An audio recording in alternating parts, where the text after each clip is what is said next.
In a parched landscape suffering from drought, a determined survivalist named Maya embarked on a quest for water. Guided by ancient wisdom, she discovered that cacti could be a source of hydration.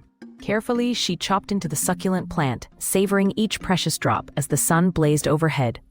Along her journey, Maya encountered a family of deer, showcasing the delicate balance of nature and the struggle for survival. By observing their behavior, she learned about finding greener pastures, proving that in the harshest environments, resilience truly thrives against all odds.